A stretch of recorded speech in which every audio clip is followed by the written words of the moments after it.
Well, with that set of questions, I think we've arrived at an interesting place in the conversation. Um, Everybody seems to agree that if a man and a woman are both doing the exact same job and the woman is paid 20% less, it's against the law under the Equal Pay Act.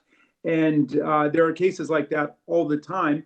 But as one of our colleagues pointed out earlier, that may account for a small percentage. I think she said 2 to 5%. I think Ms.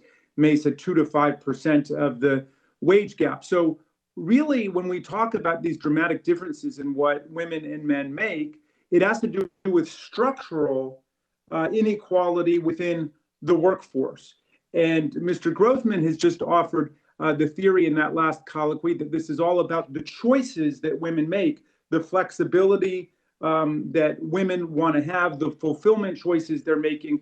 It is interesting that with millions and millions of people in the workforce, the flexibility and fulfillment choices made by women always seem to end up with women making a lot less than men. It never randomly seems to work out the other way, that the fulfillment and flexibility choices men seek end up in men making less money. But I want to go to some of the people who actually studied this.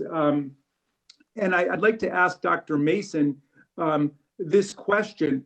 If we've got structural discrimination, that there are certain sectors of the workforce like childcare, elder care, other caring professions that are systematically underpaid, and this is associated overwhelmingly with women being in those positions, would we say that that's just the market operating, or is there something that we can do about that if we're interested in actually rewarding women equally and empowering them?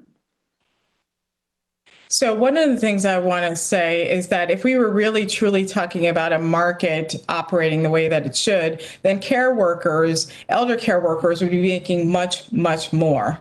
But because the sector is dominated by women, wages are depressed. And so this is not simply about the market doing its thing, because we know that in a market economy, women are disadvantaged because of historic racial and gender discrimination. And when we talk about choices, it's also important to remember that for many women, these are constrained choices.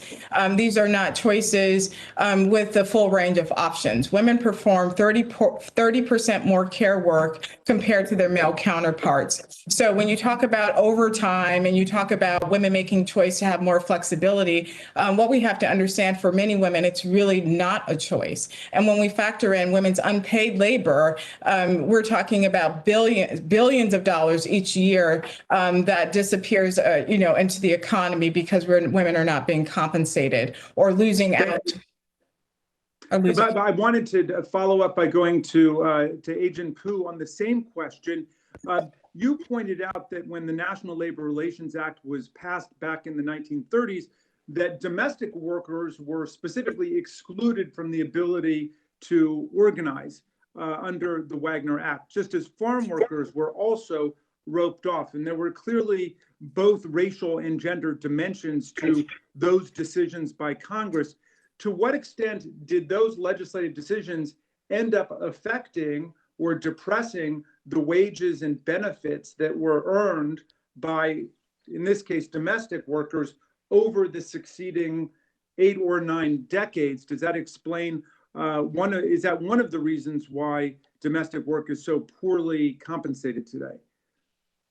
It absolutely is. In fact, the Fair Labor Standards Act that established the minimum wage also explicitly excluded both farm workers and domestic workers.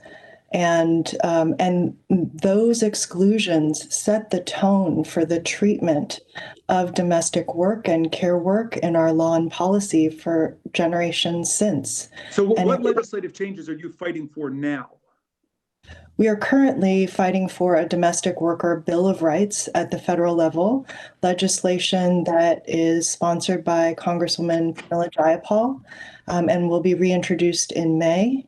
We are also fighting for a big investment in our care economy overall as part of our jobs and recovery plan. And this is really important because we have been talking a lot about infrastructure investments and how important it is. Bridges, tunnels, broadband, absolutely.